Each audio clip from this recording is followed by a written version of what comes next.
let self get in my way. I got my breath, I got my faith, and I remember why I came. I feel glorious, glorious. Got a chance to start again. I was born for this, born for this. It's who I am, how could I forget? I made it through the darkest part of the night, and now I see the sunrise. Now I feel glorious. Hi guys. Hi. Okay, this is episode 2 of Number the The I am you. I Am We don't even- You podcast. I am And, you. Actually, You are me. we should move up closer. It's better lighting. Okay. And, Is that better? Yeah. And the topic we wanted to just chat about today was visibility. Visibility. So what does visibility mean? So for me, it's actually something that came up very recently, maybe like a few weeks ago, where I realized that was actually a energy block for me, where when I thought of doing something, putting myself out there and then claiming like, hey, you know what, I'm going to be doing energy work. That's very different. I own a gym background. That's just out there, right? That's something I'm putting out there. It's like, wow, what will other people think? I'm no longer hiding behind the bubble of the gym and all this stuff. And then it was a very uncomfortable and scary feeling, because it just felt like I wanted to run away and not do that. It's just like, oh my God, then I'm gonna have to deal with the jokes, what people think, and all that stuff. And for me, the visibility isn't necessarily negative. It's that there is a blockage for me to be visible, and I focus more on what could happen, or like what it feels like to be outside of the bubble where everyone else is in, rather than like what was actually important to me. And that's something I noticed. Yeah, I do the same. Yeah. Yeah? Yeah. Okay, you do the same, and? Yeah, because I just created a new class, the U class, which you have done now. Mm-hmm. And when I was creating it, I was like, this is amazing. I love this. It's like, I was like, I love it so much. But then when I thought about actually teaching it and having other people experience it, I got really scared and I started doubting the class. I'm like, well, what if it's just dumb? What if no one resonates with it? What if I'm the only one that resonates with it and people think like this girl's weird? And Yeah, that's the other thing too. I noticed is like, okay, if I put it out there that, hey, I'm going to do this thing, and then nobody wants to do it, then there's like a little bit of abandonment in there, and also just like embarrassment that that what I'm doing is just not good enough. And so I noticed like there's that. I wouldn't even call it. I mean, it is fear, but like the quality of the fear is more on the abandonment side for me. Like that's proof that I'm just tossed to the side, and I'm just not valued or worth keeping around. So I know that's like, that was something that I didn't even see until maybe 2-3 weeks ago when I was working with my good friend Carrie. So yeah. Now, that is very different than vulnerability, right? So It feels vulnerable though. it feels vulnerable for a lot of people, but I also notice there's people that they claim, so rather than focusing on the fear or the loss, they focus on the impact they want to make, right? And then when they focus on that, and there's times when I do that, then the vulnerability, it's there, but it's not something that they focus on. You know, it's almost like it's something that they actually don't experience vulnerability in the same way, because there's a way bigger vision of why. And, and I know that's something that we've been focusing on, like not we, but that's something that, you know, in courses I've been taking recently, a lot of it is like, look, are you focusing on moving away from something, or are you focusing on moving towards something? And every single time when the visibility thing is an issue, it's more I'm focusing on what I don't want from being visible rather than focusing on what I do want from being visible. And why you're choosing to be visible. Yeah, and especially for me, right, it works well for me when what I do want from being visible is the impact on other people. So not necessarily what I'll get out of it, but it's the impact that other people get out of it. Yeah. And then all of a sudden becomes a lot more energizing. Yeah. But I know for me personally, I definitely have like a block of visibility. So like the podcast isn't actually one that I feel, but when it's doing something outside of like the norm, right? So I talked earlier, I'm in a gym, kind of in the Orlando community. You know, I'm in the fitness industry, right? And then to go out there and start doing energy work or consulting, it's so out there, and obviously it's not mainstream, and that actually feels very, very, very visible for me. Not so much right now, I think I worked through a lot of it, but that's something I just noticed recently. Yeah.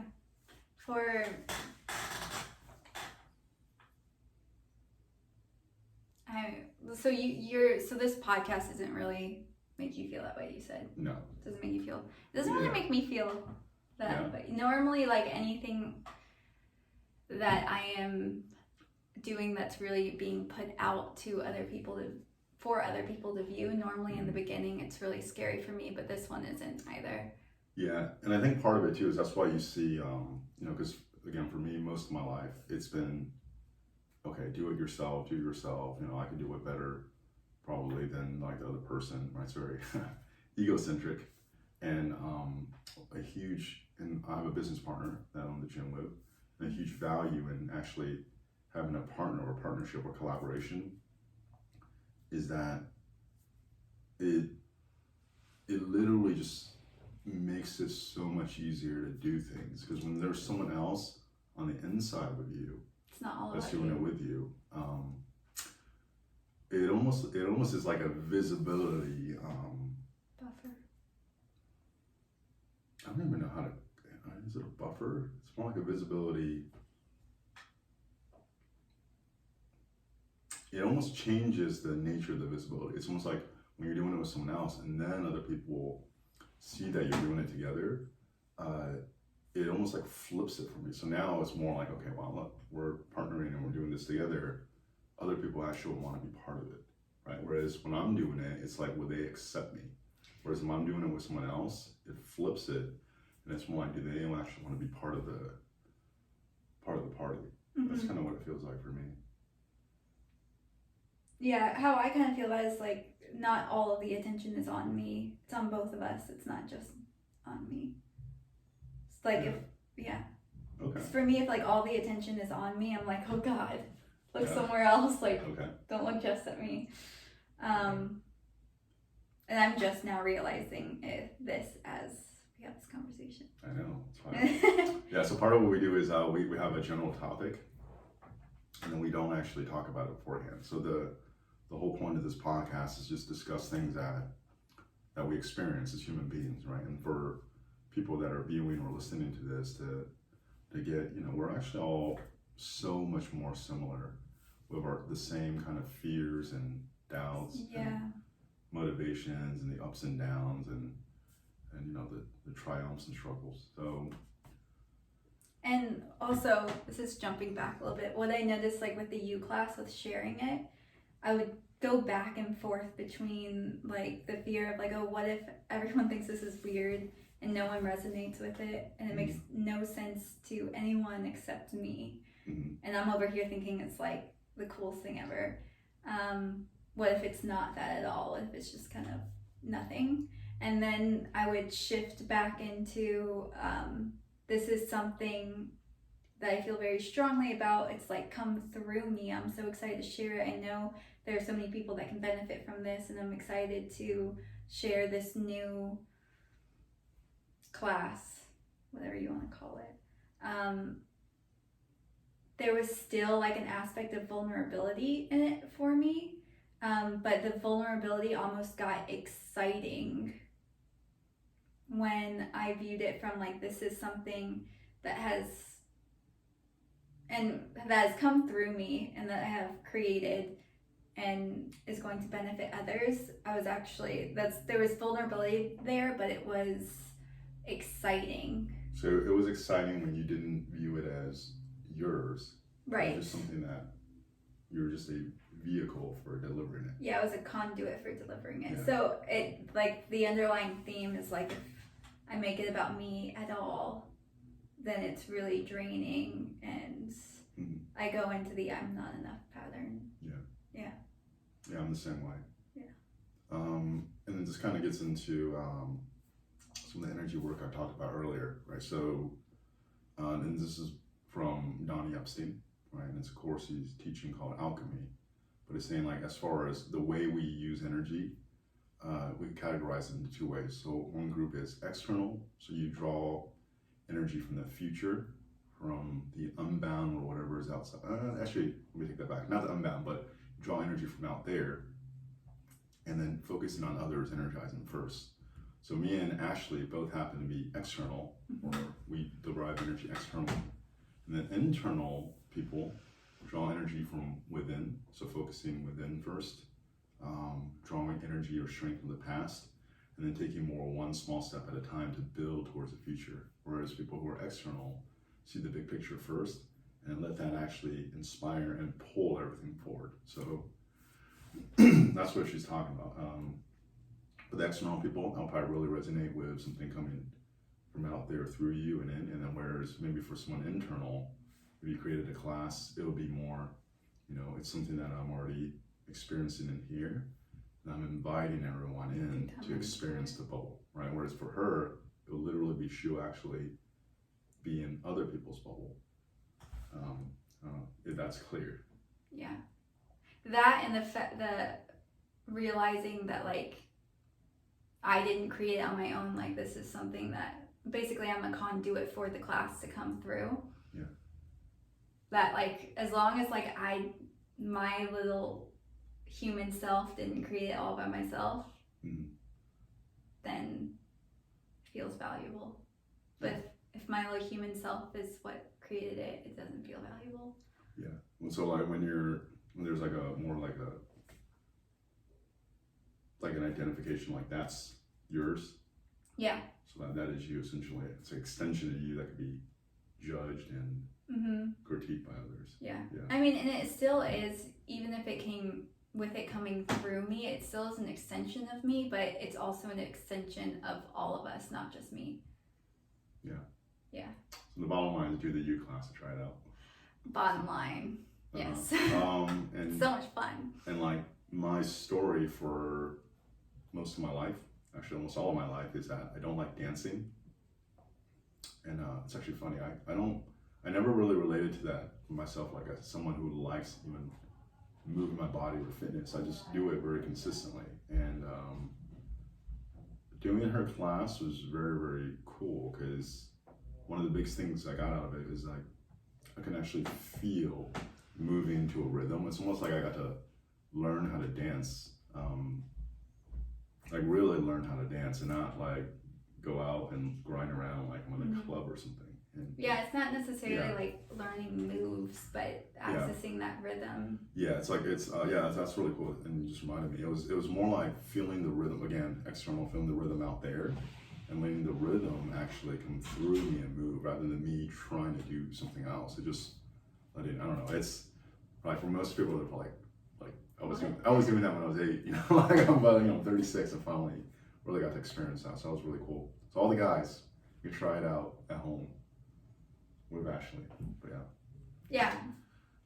Something that when she was talking reminded me of. So with fitness, I've been coaching consistently since 2012, and when I'm coaching fitness, even though I'm visible, there's an amount of time where I spent with it, and I know I'm good at it, that the concern is in there of whether the person will think I know what I'm talking about, or whether I can help that person. Like, that's not even a concern, right? So I noticed like that, because the amount of time I practiced,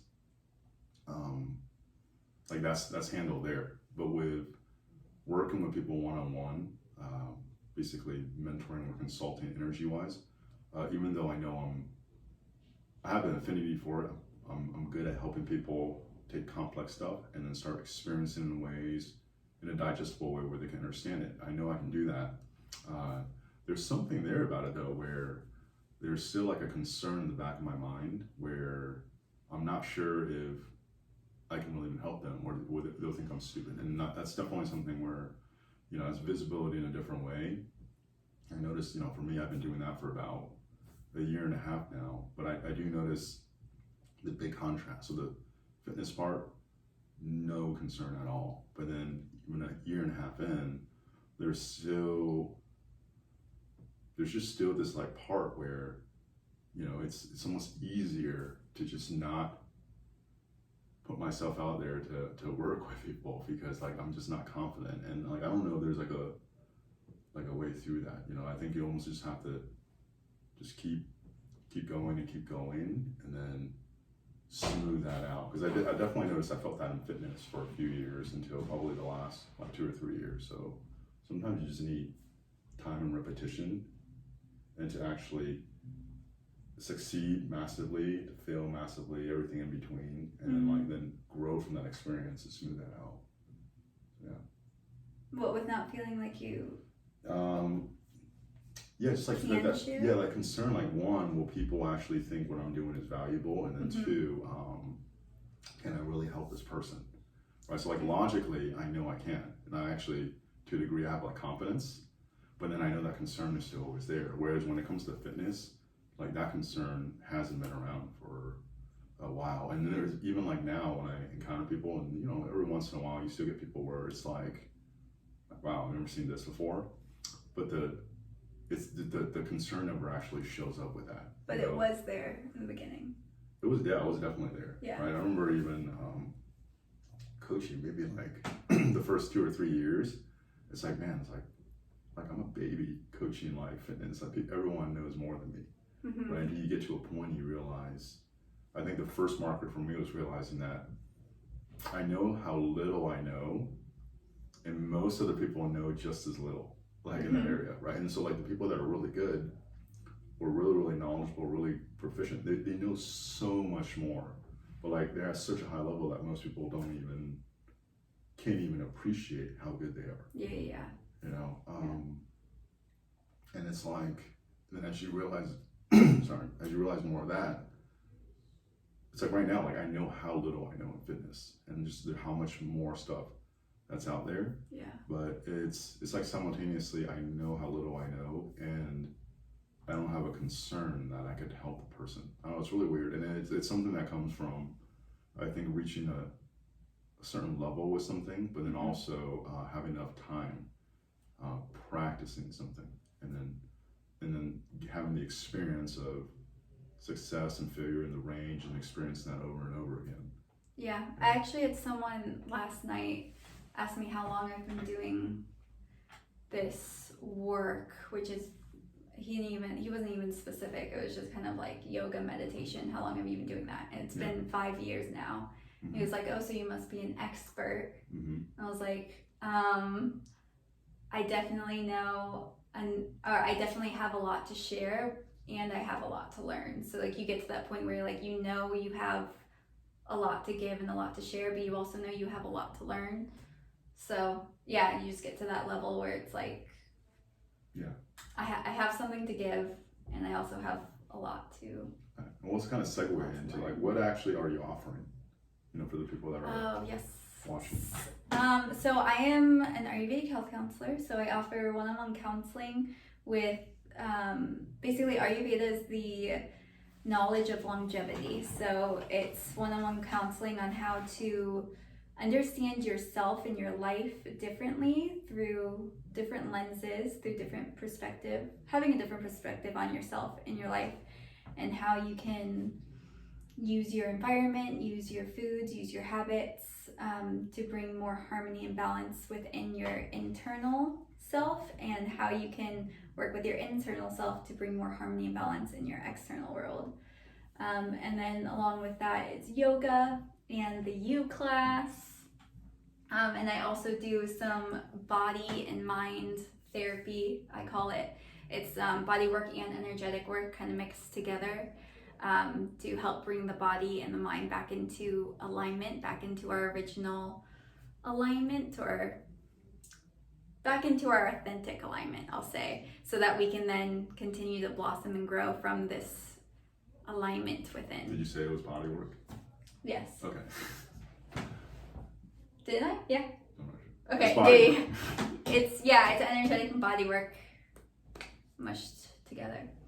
Yeah, and then for me, obviously I own a gym, so I coach classes at my gym, but personally, I coach people one-on-one, and the biggest value I can offer for that, for most people, is just teaching them how to move, right? So your body's designed to do certain movement patterns. So instead of thinking, am I using my biceps, that's just part of what the muscle you would use to do pulling, right? So there's how you're designed to move, and then you look around in society, most people have started losing functionality in that way. So it's usually like 1 or 2 classes. That's probably like in my mind, like one of the best investments you can make. It's like 1 class or 2 classes, you can really learn how you're designed to move. Here is what's not working, here's what's working, and then start getting a feel for it. Because once you become aware of it, it automatically starts evolves and shifting, right? So that's something that, whatever you do for working out, helping you identify correct movement patterns would really benefit you for the rest of your life. And then the other one is, I'm not even quite sure the name of it. I'll call it like energy mentoring or consulting right now. And it's not necessarily like, there's this energy you're bringing in your solar plex and you're going to shoot it out. It's more helping you start realizing where your focus and attention, how you can access energy. And it literally just comes from, being able to pay attention. So if you're seeing, say for example, money, right? And if you have experience meditating, where are you experiencing money, right? Is it on the right side? Is it on the left side? Is it close? Is it far from your body? Are you seeing it as a still image? Are you experiencing it as like a motion picture?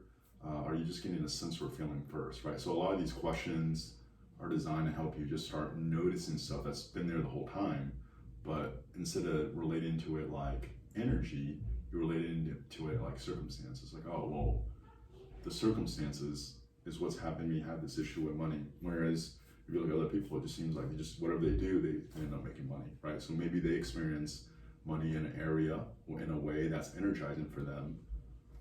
Mm-hmm. And then you experience it in a way that's energy neutral or not energizing. But maybe you experience fitness in a way that's energizing for you, and then the person who has easy, or that seems like they have an effortless way of making money, have a challenge with physical fitness, right? So it's starting to kind of unveil the covers and noticing what's underneath. So those are the 2 things that I do.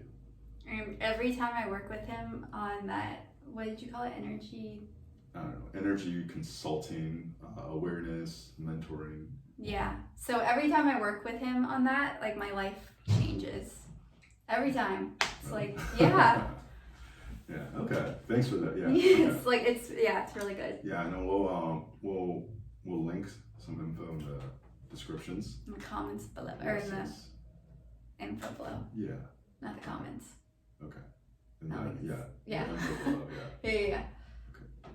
You have anything else? Okay. So we're gonna start doing an outro song. We're gonna alternate. So I'm gonna nominate the first one because we didn't do it on the first episode. Mm-hmm. So I would like to nominate I Can Go the Distance. Oh, I love that song. Hercules. Yeah. Okay, cool. Right, good job. Have fun listening to the song.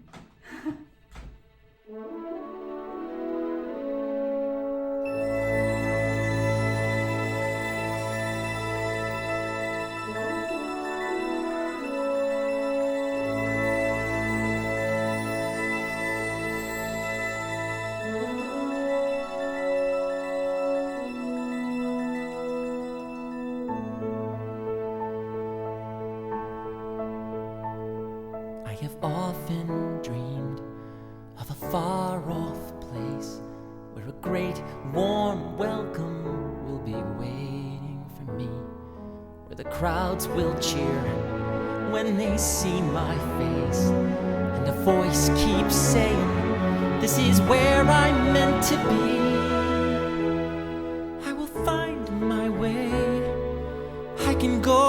distance, I'll be there someday.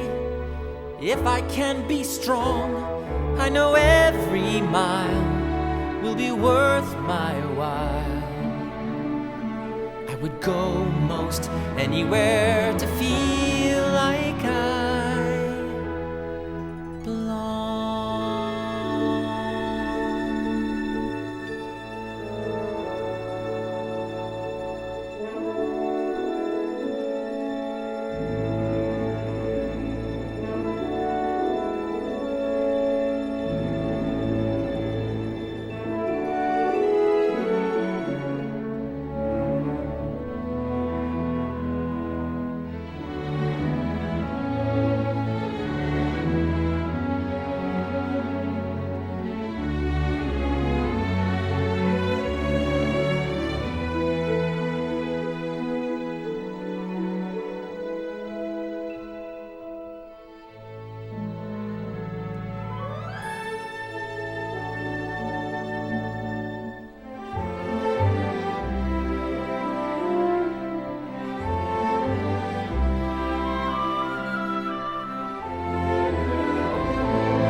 Somehow I'll be strong. I know every mile will be worth my while. I would go most anywhere